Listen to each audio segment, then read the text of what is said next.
Welcome to our new home on Malta.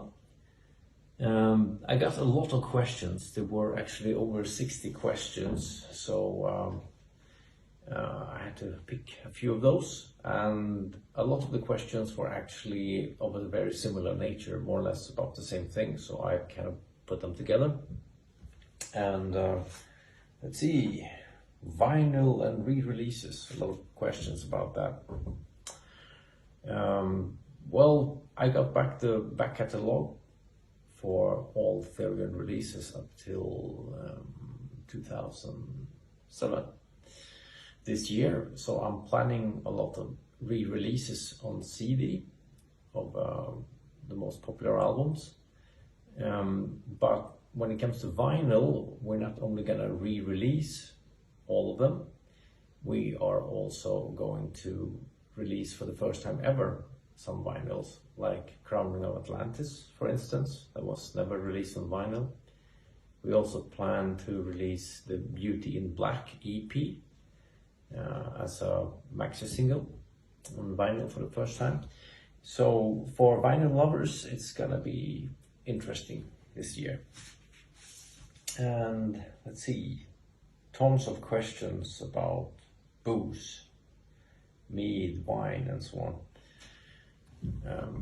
I don't have access to honey in the same way here as I did in Sweden. Honey on Malta is very expensive, so I need to solve that. Maybe I can buy from Italy and start making mead again, because truth be told, I really miss mead myself. So yeah, sometime in the future I'm gonna continue with the mead, and if we do some Therion wine or something, or beer, who knows, maybe, but mead is the priority. Beloved Antichrist on stage. There's been a lot of questions about that, and it's not so easy to just stage a rock musical, because it's so much more work to stage a music theater than to just do a live concert.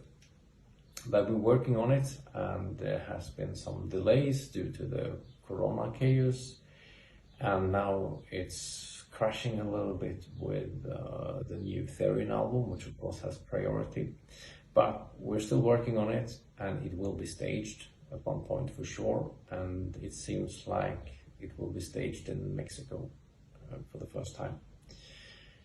And let's see, leftovers, a lot of questions about leftovers. Well, we're writing a lot of material. I would say that over the years, we don't have that many really good songs that are leftovers. There are a couple that are okay. And I've been thinking for a couple of years to do some sort of leftover compilation.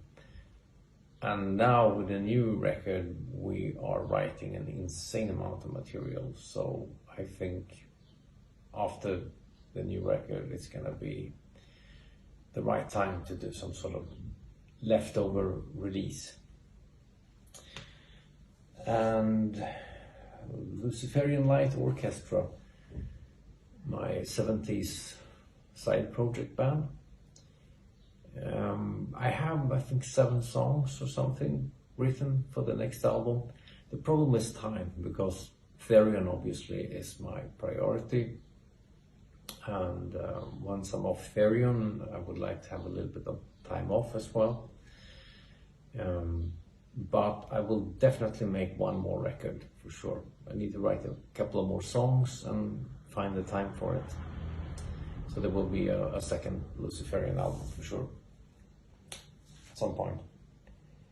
And then there are questions about the new record, obviously. The title will be Leviathan, and style-wise, for the first time ever in the history of the band, we're actually trying to give the fans what they want. I would say Therion has been a journey of exploring up till now. But after Beloved Antichrist, I felt a big emptiness inside, because it was like, now I've done everything that I wanted to do, everything I was dreaming of. There's nothing left to do. And then I realized, wait, there's one thing left to do. Actually trying to make like a classic Therion album, trying to give the fans what they want. Of course, giving the fans what they want is not so easy because everybody wants different things. But at least trying to please the majority of the fans, like listening to the most popular songs and see what is it that we think people are liking with these songs, and try to make a record which is full of hit songs, you know.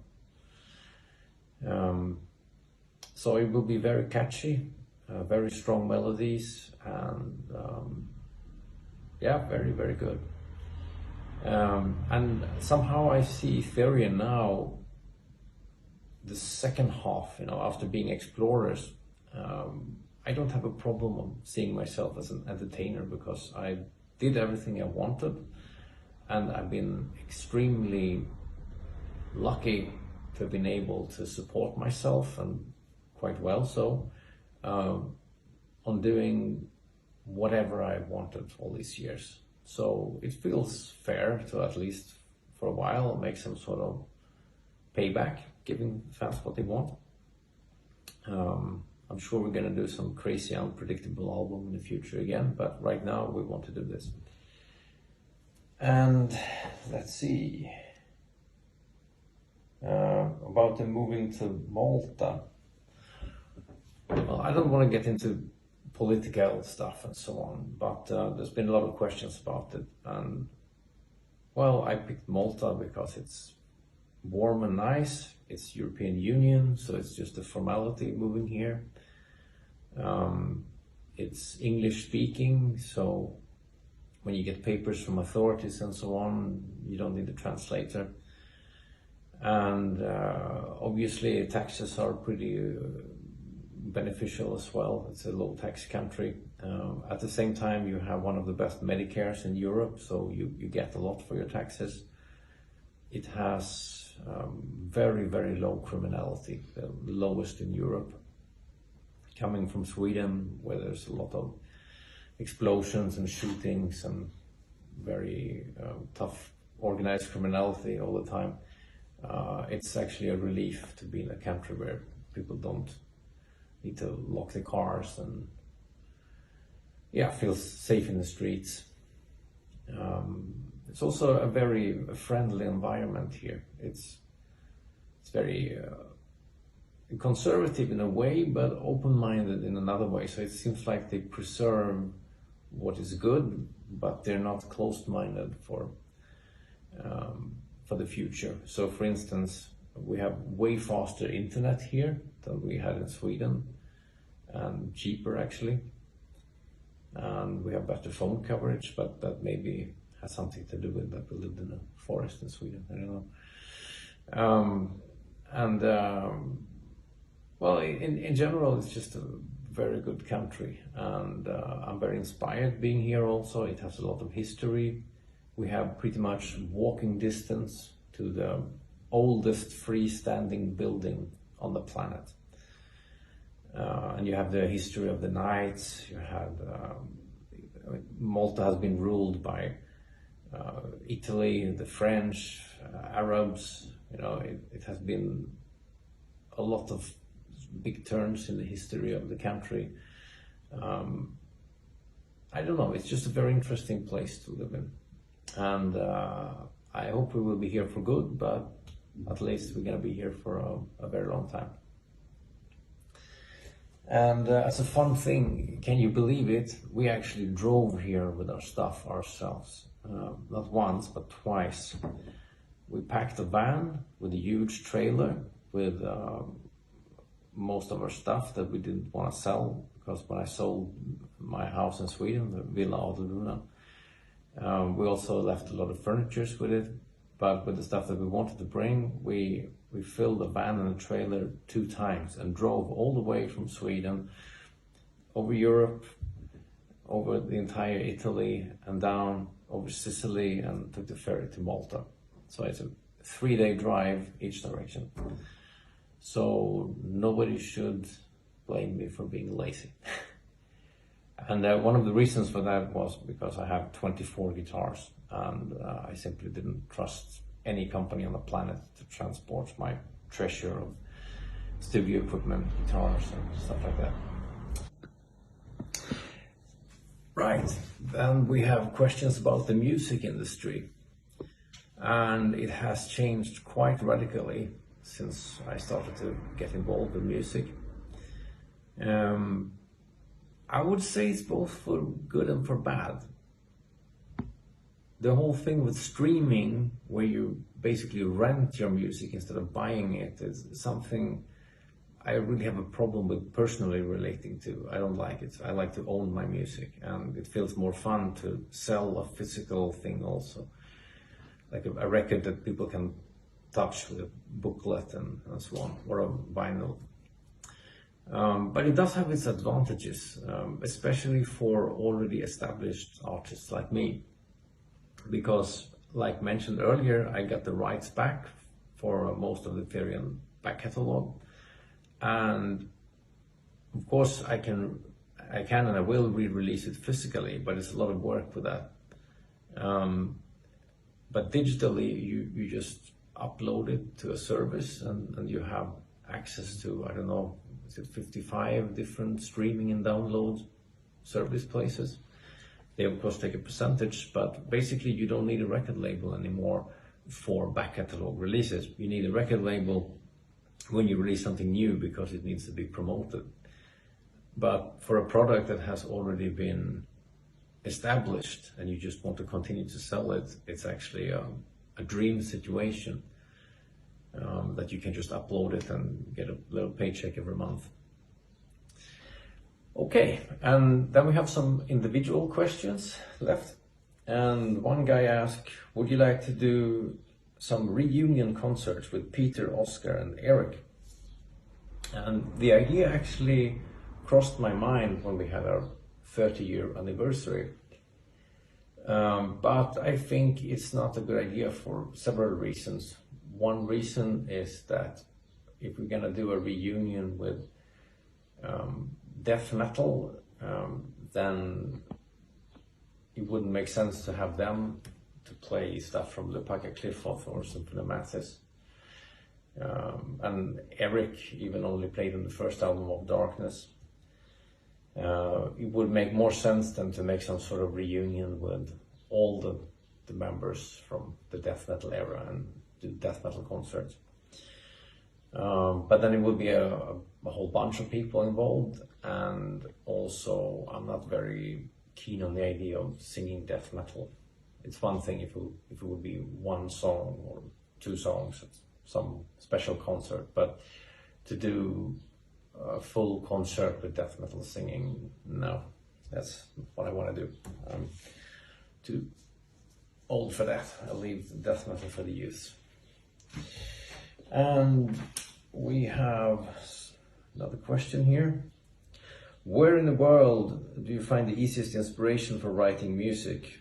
Is it a special country or place that you remember that had given you ideas and inspiration? In some rare cases, it has actually happened that I got inspiration from a special place. Most of the time, I just write music. It doesn't matter if I'm in the shower or if I'm taking out the garbage or if I'm in a wonderful place having vacation. Music can just come to me. But there are two occasions that I actually remember. One was Close Up the Streams on the Gothic Cabal album. This one I wrote on the US tour, and you can hear in the riffing that it is a little bit American sounding actually. It's not one of our best songs, and I'm not such a big fan of the American sound in general, to be honest, so maybe that's why. But at least the inspiration was hitting me there. And I got also inspiration last time we were in Mexico, in Oaxaca, in the south. We went there to see some ruins, and I got some inspiration from both lyrics and music there, which is very rare. I mean, I've visited so many cool places like New Grinch and Ireland and so on, and I never got musical inspiration from it. But in this specific instant, I did. Those are 10 questions, but let's do one bonus question, an 11th one. So we have a Cliffotic number. During the years that Therion has toured South America, what has been the biggest changes you have seen in the audience, organizers, accommodations, flight connections, among other aspects? Well, it has been a huge difference. When we started to play in Latin America, the first time was actually Mexico in 1993. Then things were completely primitive. I mean, we played in Toluca in a backyard, basically, where somebody had built a stage, totally underground. And when we played Argentina and Chile the first time, it was 95, it was also totally underground. And we were kicked out from our one-star hotel because the promoter didn't pay in Buenos Aires. So a couple of nice fans let us sleep on the floor there and made sure we had something to eat. So there it was very underground. And in Chile, in Santiago, the band were spat at. The audience would spit on the band. And that's something that came from the British punk scene. And the people who were into death metal back then, they were basically the same people as the punk people. So they were actually spitting on the bands. And the more they liked the band, the more they would spit. So they would comfort me later, like, yeah, but you know, you should be happy that you're not as popular as Slayer. You should have seen how they looked like.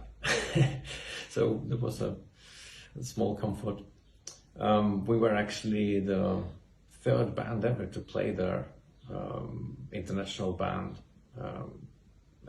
metal band. It was only Slayer and Sepultura that played there before us. And since Tom Araya is Chilean, we were the first international metal band without a Latin American connection to play there. And everything was completely rough. I mean, the backstage security guy was headbanging to the support act instead of taking care of the backstage security. So some weird guy was getting in backstage and took a pee in our shower and threatened us if he wouldn't get a part of our booze. So that was pretty primitive. But the guy who organized it, I think his name was Andre, was a really cool guy, and he took very well care of us. Otherwise, you know, we were staying at a lovely place, and there was this woman coming cleaning the place every morning, and she would kick us out of bed. She would speak in Spanish. We wouldn't understand a word, but she would basically take the blanket and like, hey, get out of bed, it's late, it's noon. And she would clean things up. There would be breakfast there, and she would put beer in the fridge. So a lot of good memories. Later, we changed our music style, and we were kind of pioneers touring with symphonic metal Therion, and going from this underground to 5-star hotels, playing arenas. We pulled 5,000 people in Quito in Ecuador, first time we played there. A lot of fans waiting at the airport and these things. So yeah, it really changed from very like primitive underground to like big rock star thing. But then things continued to change, because when we were making those early symphonic metal tours there, 2001, 2004, you know, we were extremely big there, and not so many other bands toured there. So there were a lot of people that were maybe not diehard Therion fans. Maybe they had a record, heard a few songs, but they would still show up at the concerts because, hey, there was a metal concert. But with time, other bands started to see that, oh, we can play Latin America and there's big money there. So it started to be a lot of bands playing there, and instead of being starved the metal concert, you got to a point where people couldn't afford to go and see all the concerts anymore. So the market got a bit saturated, and now it's more normal. You know, the places you play are a bit smaller, and it's still among the best audiences on the planet, but maybe people are not as crazy as they were back in the days. I mean, I'll give you an example. When we played El Salvador the first time, they broke the stage barrel and almost broke the whole stage. The whole stage would be moving like a ship in the storm, you know, because people would move the whole stage. And one guy climbed up in the light rig and stage dived down in the crowd. I don't know if I missed that type of thing. It's interesting to have experienced it, but now it's more balanced in Latin America, and it's more how it is when you go anywhere. You know, most people listen to music via Spotify. They wear the same clothes everywhere, and hotels look pretty much the same everywhere. So for good and for bad, you know, things have become more like how they are in Europe. Promoters have become way more professional also. You still have the occasional not good one, but you have that in Europe as well. Yeah, that's pretty much it. So thank you for watching, and maybe we'll do this again sometime. Stay metal.